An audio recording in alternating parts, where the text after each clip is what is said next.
God says, I'm absolutely holy. Okay, now we've talked about all the Old Testament stuff. Let's go to Luke chapter 5. So New Testament, third gospel, Luke chapter 5. I want to show you what happens in the New Testament when people get close to that almighty, awesome, holy God and see him as he is. And that's what happens in Luke chapter 5. Peter expresses we each need to respond like he did. We each need to see how holy, awesome, and powerful our great God and Savior is. Because when we see it, the first response should be what Peter does. What does Peter do? Falls down in front of Christ's knees.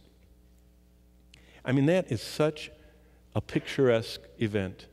Peter, when he realizes that Jesus, the friend, Jesus, the great teacher, Jesus, the nice guy, is that God of the Old Testament in human body, he falls right down in front of him. And he says, depart from me. I'm sinful. You see, the more we see God, the more we see our sinfulness. Now, it reminds me, again, back in New England, when Bonnie and I were serving there, we used to have this couple that every Sunday night invited us over with our children to their colonial house. They had a house that was from the Revolutionary War. It was one of those, I mean, they could have filmed any of the Revolutionary War movies using it because it's so picturesque. But we always went after church, and it was always dark, and it was always by candlelight. And I mean, you talk about, it was amazing to go into that 200-year-old house by candlelight, and all, it just made everything look gorgeous. And so we would eat there after church every Sunday night, and our kids, and we'd talk with them and everything. Finally, one time after a couple of years of doing this, they invited us over during the day. Oh my, I've never seen so much dirt and dust and cobwebs. I mean, it was terrible. I mean, I started getting queasy. I started thinking, was that on my plate? You know, I mean, it was just, do you know, I learned a lesson. You want to really entertain? Turn all the lights out, have candles. You don't even need to clean the house. Just leave it like it is and put candles up. It just makes everything look really nice until the light comes on. And that's where you see the cobwebs, the spiders, the dead bugs, the dust, the dirt, and everything. Did you know most people like the darkness? Didn't Jesus say that?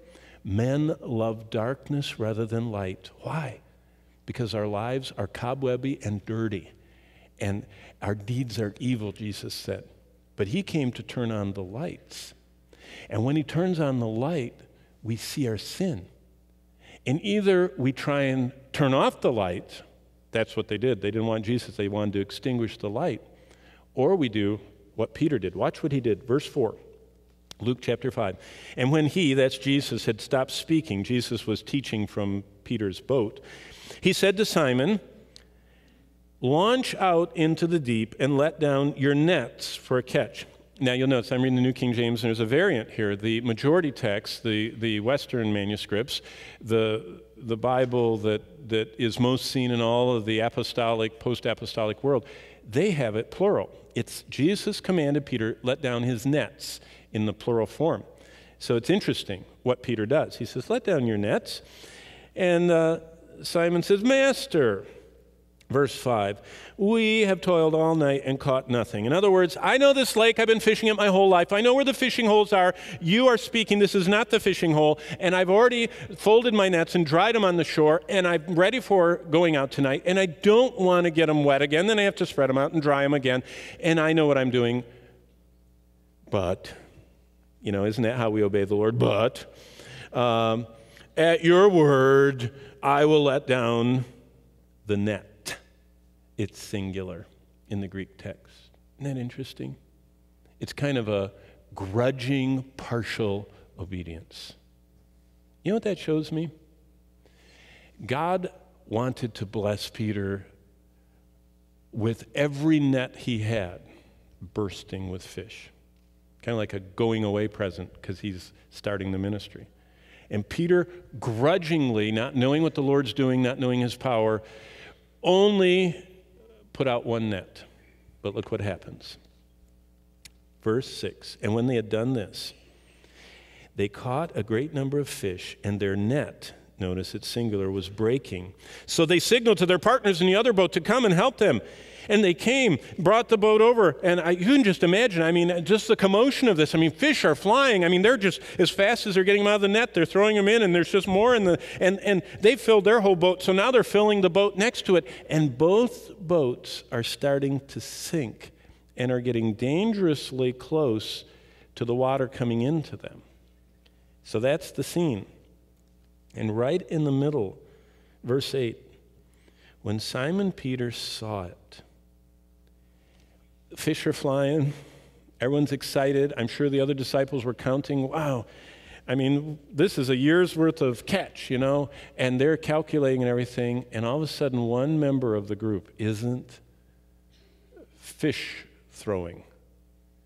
He's looking at Jesus, and it says, he fell down, verse 8, at Jesus' knees, saying, depart from me, for I am a sinful man, O Lord. Did Jesus say anything about sin? Did Jesus rebuke him for not throwing all the nets out? For not obeying him completely? Does Jesus bless even partial obedience? Any blessing is from the Lord. And how he wanted to show himself to Peter, even to Peter's grudging, partial obedience. He showed himself.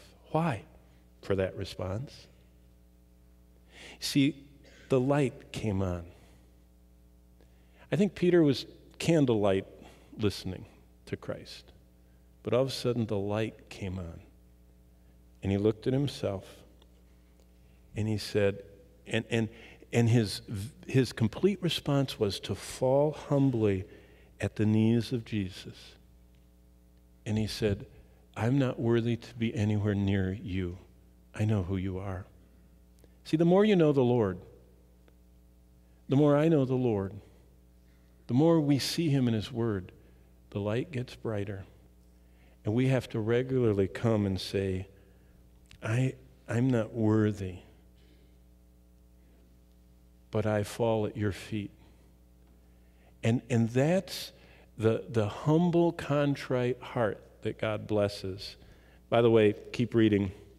Verse 9, for he and all who were with him were astonished at the catch of fish which they had taken, and so also were James and John, the sons of Zebedee, who were partners with Simon. And Jesus said to Simon, don't be afraid. Don't be afraid of me and your partial obedience and your kind of giving me a hard time. From now on, you will catch men. See, that's what the Lord wanted to show him, how exceeding abundantly he could pour out his power on his life and ministry. So look at the response now, verse 11. So when they had brought their boats to land, which must have been quite a feat, overloaded and, just barely taken on water and sinking, they forsook all and followed him. Isn't that amazing? That's the response of seeing God up close and seeing his awesome holiness and seeing our utter sinfulness.